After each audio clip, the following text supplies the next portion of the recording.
ahli digital forensik datang ke Polda Metro Jaya justru ke Subdit Keamanan Negara. Mas Bambang, bagaimana saya memahami ini? Seorang ahli digital forensik diperiksanya di Subdit Keamanan Negara. Saya tidak paham. Ya, kalau kita melihat ini memang aneh kan. Seharusnya Bang Rismon ini diperiksa terkait dengan laporan, ada yang melaporkan kan. Kaitannya tentu dengan tindak pidana. Seharusnya yang memeriksa adalah Dirtipidum atau Dirtipideksus, Dirtipidsus seperti itu. Kalau kemudian diperiksa oleh Dirtipidsus kalau terkait dengan ITE-nya, teknologinya.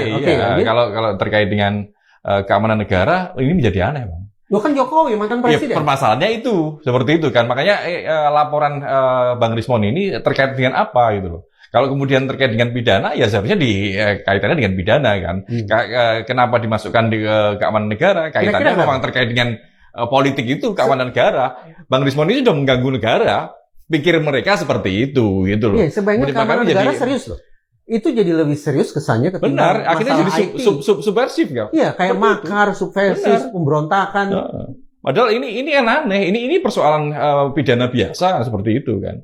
Makanya kenapa harus ditingkatkan menjadi sesuatu isu yang sangat besar, gitu. Menjadi isu keamanan negara, mengganggu apa gitu? Bang Rismon ini mengganggu apa? Mengganggu negara tentang apa gitu?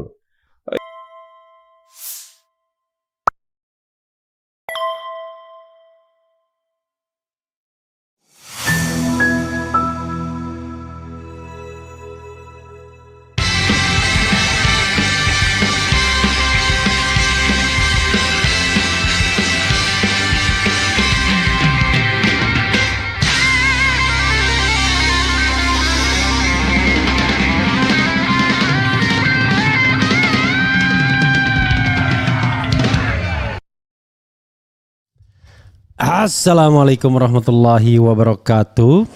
Sobat RH sekalian, jumpa lagi kita di channel yang keren ini. Keren cadas. Ya, Sobat RH sekalian, ini ada berita yang menarik ya dari seorang pengamat kepolisian yang selama ini memang kerap mengamati tingkah pola kepolisian Republik Indonesia, tingkah laku, kebijakan, keputusan dan lain sebagainya, namanya Bambang Rukminto. Dan dia mengkritik ya, merasa heran kok Rismon diperiksa Subdit Keamanan Negara. What ya? Happen, apa yang terjadi ya? Ada apa? Jadi Sobat Era sekalian, ini menarik ya. Ini juga dipertanyakan oleh Al-Katiri sebagai seorang lawyer, kok diperiksa di Kamnek Keamanan Negara? Karena Kamnek itu kan kaitannya adalah hal-hal yang berkaitan dengan ya keamanan negara. Sementara yang namanya laporan Jokowi itu laporan yang terkait dengan pencemaran nama baik atau penghinaan. Adakah eskalasi? Bisa jadi ada eskalasi, tetapi kan sebenarnya kalau kita bicara eskalasi itu soal pengamanan, tetapi penanganan kan harusnya di tindak pidana umum saja ya. Saya tidak tahu bagiannya apa. Mungkin ada Subdit Tipidum ya. Ya, Subdirektorat Tindak Pidana Umum, harusnya begitu. Bukan Subdit Kamnek Keamanan Negara. jadi sudah dianggap seperti gangguan bagi NKRI ya. Mudah-mudahan tidak dianggap gerombolan pengacau keamanan begitu ya. Begitu Sobat Era sekalian, coba kita bacakan ya. Kasus ijazah Jokowi, pengamat anggap aneh Rismon diperiksa Subdit Keamanan Negara. Oke. Pengamat kepolisian Bambang Rukminto namanya ya. Dari Institute for Security and Strategic Studies, Bambang Rukminto. Oke. JPNN.com, pengamat kepolisian Bambang Rukminto menilai aneh saat mendengar informasi penyidik Subdit Keamanan Negara Kamnek di Reskrimum Polda Metro Jaya yang memeriksa akademisi Rismon Sianipar terkait kasus tuduhan ijazah palsu Presiden ke-7 RI Joko Widodo. Jadi aneh bila yang memeriksa Rismon ialah Kamnek, kata Bambang melalui layanan pesan Kamis ya. Peneliti ISES itu mengatakan Subdit Kamnek berkaitan dengan Baintelkam ya. Sehingga menjadi aneh perkara tuduhan ijazah palsu Jokowi bukan diperiksa sebagai kasus pidana. Ya, Badan Intelijen dan Keamanan ya. Jadi memang agak janggal bila memeriksa kasus pidana karena penyelidikan Bareskrim dengan Intelkam itu sangat berbeda. Kata peneliti Institute for Security and Strategic Studies ISES itu. Toh kata Bambang bakal muncul pertanyaan publik soal tindakan Rismon Sianipar yang berpotensi mengganggu negara sampai akademisi itu diperiksa Subdit Kamnek terkait tuduhan ijazah palsu. Ya, akan muncul pertanyaan apakah yang dilakukan Rismon itu ancaman bagi keamanan negara, ujar dia. Ancaman bagi Jokowi ya, tapi bagi keamanan negara tidak. Bambang mengingatkan kepolisian bisa membedakan ancaman bagi keselamatan kepala negara atau mantan presiden dengan kritik terhadap individu. Ya. Sebagai sosok perilaku kepala negara sama seperti warga negara lain yang setara di depan hukum, ujarnya. Diketahui Rismon menjadi satu di antara figur yang vokal mengkritisi dan mempertanyakan keabsahan ijazah Jokowi. Mantan dosen Universitas Mataram itu bahkan sempat mengunggah skripsi mahasiswa UGM pada 1985 yang menjadi tahun kelulusan Jokowi di kampus tersebut. Rismon mengungkapkan perbedaan tulisan antara lembar skripsi seorang mahasiswa UGM yang diketik manual dengan kepunyaan Jokowi. Belakangan Jokowi langsung datang ke Polda Metro Jaya untuk melaporkan beberapa pihak terkait tuduhan ijazah palsu. Ya, saudara sekalian, itu juga menjadi pertanyaan saya ya dan pertanyaan lawyer. Kok di Kamnek? Itu yang jadi masalah, kok di Kamnek gitu. Orang menganggap kan Kamnek itu keamanan negara. Tapi ya itu yang terjadi, yang memeriksa itu Kamnek. Saya tidak tahu kenapa ya. Oke, sahabat sekalian, kalau kita lihat perdebatan soal ijazah palsu dan tidak palsu ini, sekarang yang terjadi kesannya eyel-eyelan saja ya. Padahal harusnya pihak kepolisian mampu menjadi penengah, bukan menjadi banker. Jadi apa yang dilakukan oleh di Bareskrim itu, yang kemudian diumumkan oleh Dirtipidum itu not adequate, tidak memadai, tidak cukup. Banyak loopholes-nya, banyak lubang-lubangnya. Sebagai contoh misalnya, biasanya yang namanya penelitian laboratorium forensik itu dilakukan di tahap akhir dan biasanya dalam proses penyidikan, bukan penyelidikan. Kalau penyelidikan itu kan mengumpulkan sebanyak mungkin informasi. Nah, dari informasi tersebut, kalau dianggap ada dua bukti yang cukup, bisa ditingkatkan. Dan ini aneh.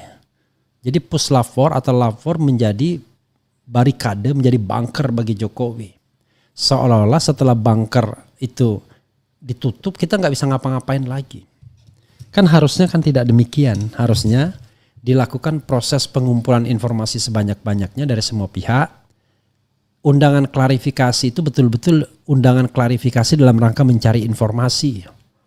Bukan undangan klarifikasi yang dikaitkan dengan justru serangan balik terhadap pelapor.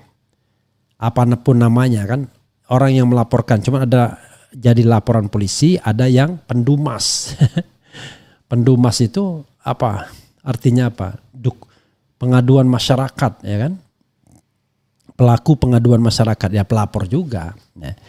Jadi saudara sekalian, harusnya dengan adanya laporan masyarakat tersebut, ya, atau pengaduan masyarakat tersebut, kemudian dikumpulkanlah informasi sebanyak-banyaknya sampai kemudian bisa ditingkatkan. Dan rasanya nggak mungkin bisa nggak ditingkatkan kasus ini, karena ahli saja seperti Rismon, seperti Roy Suryo sudah mengatakan ijazah itu bermasalah. Sementara kita tahu Bareskrim memegang ijazah sokol yang dibilang asli tersebut. Kan tinggal di crossing check saja. Misalnya kalau dia mau mencapai kebenaran. Nih ijazah aslinya, tunjukkan ke Rismon, tunjukkan ke ini. Lalu diperiksa sebenar-benarnya. Menurut Anda secara objektif, masa tidak percaya kalau Rismon mampu bertindak secara objektif misalnya? Nah ini yang jadi masalah. Jadi kalau seandainya kemudian ijazah yang diserahkan itu memang bermasalah, ya sudah cukup 2 alat buktinya kan, keterangan ahli dan surat ya tuh yang bersangkutan kan, begitu. Nah setelah itu barulah kemudian diperiksa berbagai pihak dan lain sebagainya, ya termasuk calon tersangka dan lain sebagainya, dan terakhir surat itu kemudian diuji di puslapor sebagai penguat. Harusnya begitu sebagai tahap terakhir. Tapi kan ini tidak dilakukan. Yang dilakukan adalah pengujian ini seolah-olah menjadi lahan untuk bagaimana menutup kasus ini sehingga nggak bisa lagi ditingkatkan. Kan aneh, tidak ada unsur tindak pidananya. Padahal belakangan orang mendapatkan bukti-bukti. Terakhir Rismon misalnya mendapatkan bukti bahwa ketika registrasi ternyata Jokowi melingkari sarjana muda saja. Nah, pertanyaannya apakah pada tahun itu masih ada sarjana muda? Karena sarjana mudanya BSc, Bachelor of Science ya, BSc. Kalau hukum BCHK ya. Begitu sobat era sekalian ya. Coba sambil dilihatkan lagi itu. Yang melingkari Yang dilingkari adalah sarjana muda kan, lalu SKS-nya cuma 122. Nah, ini kan sebuah petunjuk paling tidak bahwa there must be something wrong dengan Jokowi dalam hal ijazah dan skripsi. Lalu kemudian dibelokkan masyarakat. Dibelokkannya adalah wah sekarang tuding sarjana muda. Bukan menuding, tetap sama bahwa Jokowi tidak punya ijazah S1 dan tidak membuat skripsi. Itu kan sama, remains. Cuman yang menjadi pertanyaan adalah beberapa variabel. Apakah dia pernah diterima di Fakultas Kehutanan UGM? Kemudian apakah dia pernah berkuliah? Apakah kemudian dia menyelesaikan sarjana mudanya? Kan itu. Tetapi yang dikatakan Rismon Roy itu tidak berubah. Yaitu bahwa dia tidak menyelesaikan sarjana S1-nya dan tidak membuat skripsi karena skripsinya dianggap bermasalah. Kan itu kan tidak berubah. Yang berubah itu, variabel yang berubahnya itu adalah apakah kuliah atau tidak, apakah menjalani berapa semester atau tidak, apakah KKN atau tidak, dan lain sebagainya. Kan begitu. Tapi 2 variabel itu two side in one coin, yaitu soal ijazah dan soal skripsi, itu adalah mutlak. Sesuatu yang variabel yang tidak berubah. Karena kalau itu yang berubah berarti sejak awal Roy Suryo dan teman-teman tidak memiliki keyakinan. Nah ini mereka mengatakan keyakinan mereka, bahkan Rismon mengatakan 11.000 triliun persen gitu. Walaupun terlalu bombastis, tetapi keyakinan yang didasarkan pada ijazah yang kemudian diunggah oleh kader PSI yang kemudian tidak dibantah sebagai ijazah asli. Kan tidak ada bantahan dari Jokowi. Ketika Dian Sandi datang ke sana, ya dia membenarkan kan, atau tidak mengatakan itu salah. Ketika Dian Sandi mengatakan meminta maaf karena mengupload ijazah Jokowi tanpa persetujuan yang bersangkutan. Artinya kan yang diupload bukan yang palsu, yang asli. Nah, yang itu sudah dilakukan pengujian oleh Rismon CS, termasuk Roy Suryo, dan mendapatkan fakta, mendapatkan bukti kalau itu bermasalah. Mulai dari foto yang tidak punya lintasan cap stempel merahnya, kemudian soal yang terkait dengan soliditas, terlalu solidnya gambarnya seperti analog, kemudian gambar yang pakai kacamata, gambar yang mirip Dumarno ketimbang mirip Jokowi. Kan itu kan sesuatu yang sebenarnya open to check, bisa dicek ulang gitu loh. Kan ini kan satu fakta yang gak bisa dideny begitu aja. Kok dideny ya? Disepelekan, tidak diverifikasi lebih lanjut. Kan aneh kan? Jadi karena itu tidak heran kalau orang mengatakan gak percaya. Kalau di RH Channel jelas ya, tuh lihat sarjana muda ya. Engkau sarjana muda, resah tak dapat kerja.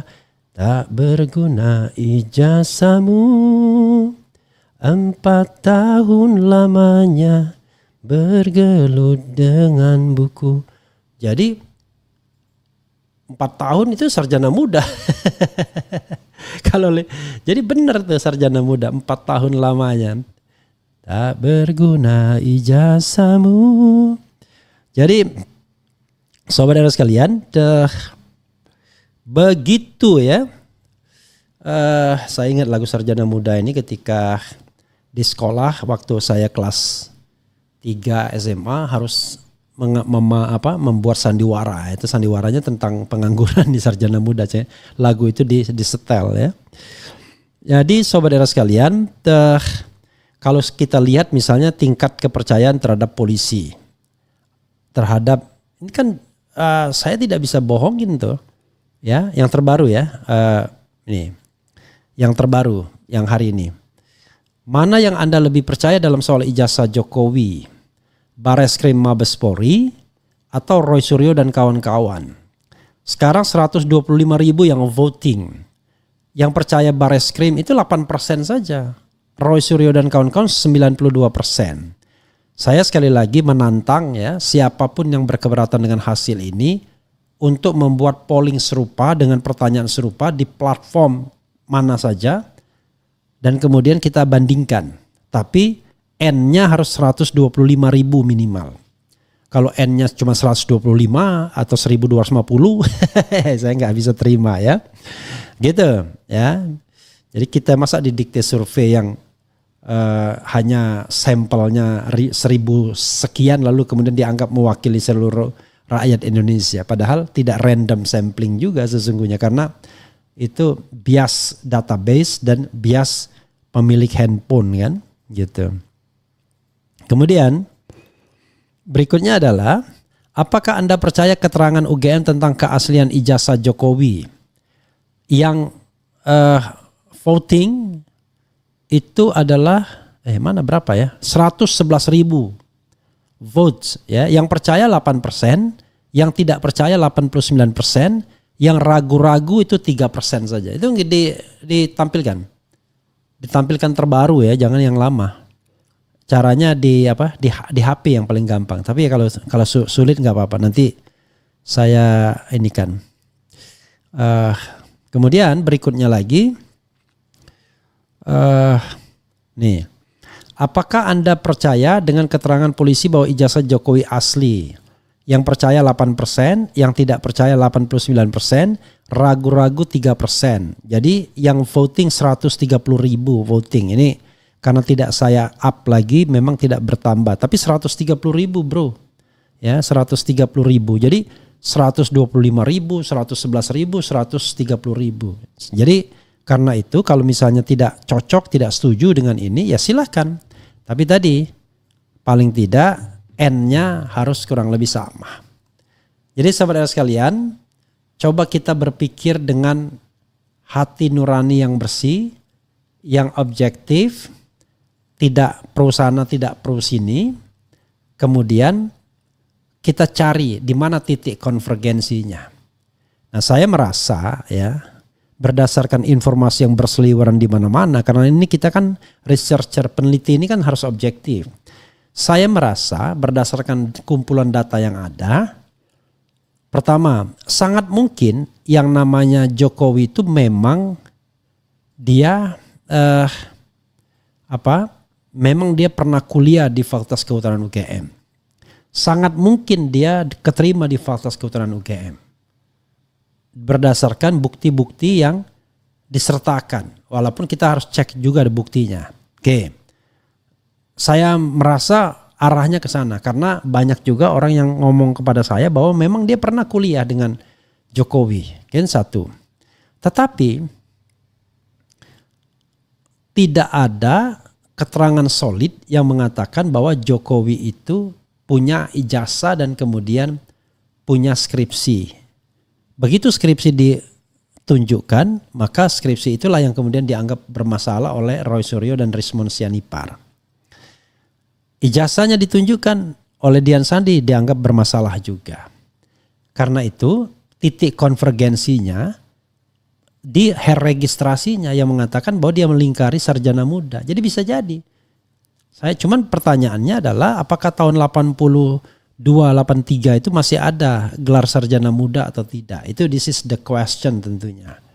Karena sobat era sekalian, yang namanya sarjana muda itu kalau dilihat misalnya mengenai dosen-dosen yang ada ya, Kasmujo CS misalnya, itu urutannya ada dia. Memang coba kita lihat nih di yang didapat dari Her Suberno ini ya, coba ditampilkan. Nih, di situ Kasmujo pun sudah ada tuh sebagai dosen. Cuman kita nggak ngerti kenapa Kasmujo kemudian mengatakan dia cuman asisten dosen.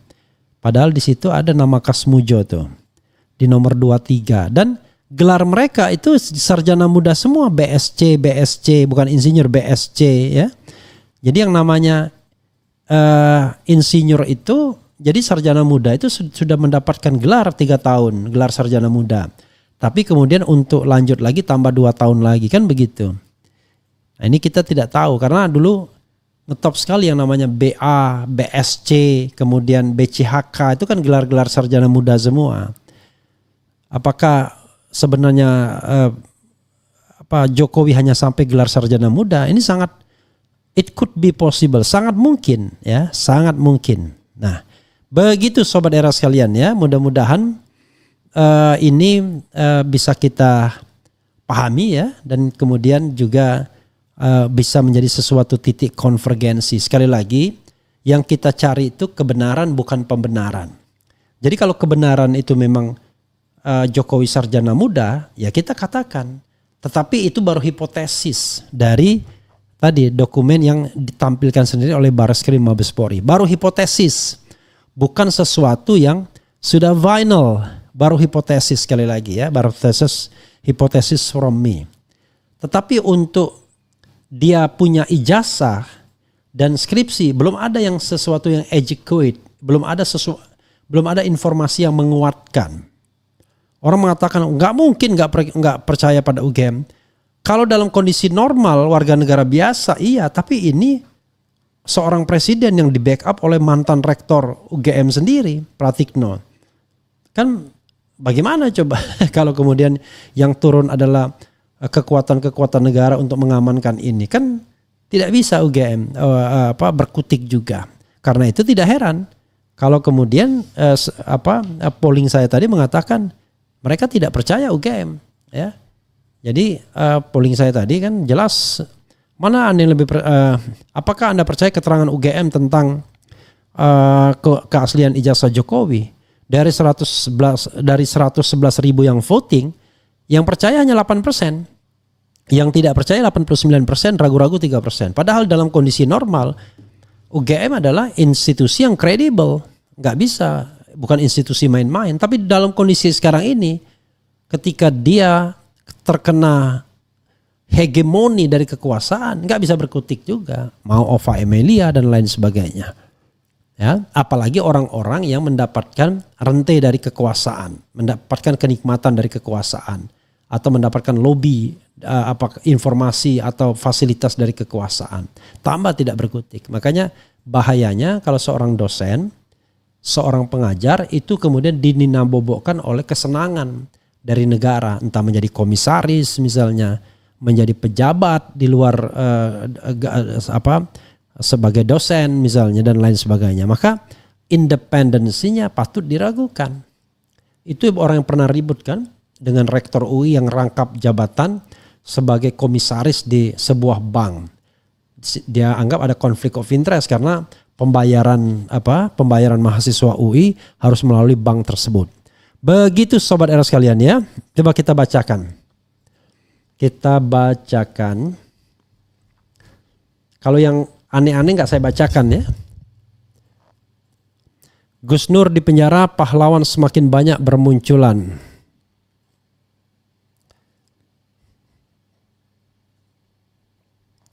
Kemudian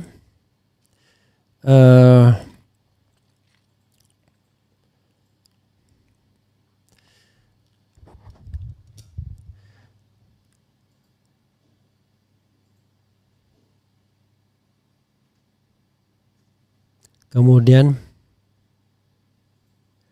apa ya? Apa lagi nih? Ya apa? Ini yang ngomong pun udah nggak mutu lagi ya.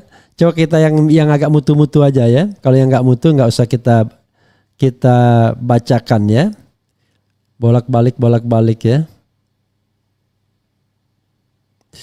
Kemudian jadi lucu sekali sobat era sekalian ya. Makin banyak buzzer yang kemudian yang turun ya. Kemudian coba kan. Refli Harun, apakah gelar sarjana muda ada ijazahnya? Kita nggak bilang ada ijazah, nggak. Yang kita persoalkan apakah ada ijazah S1-nya yang namanya insinyur. Karena kalau gelar sarjana muda cuman BSc gitu ya. Jadi perdebatannya bukan di sana.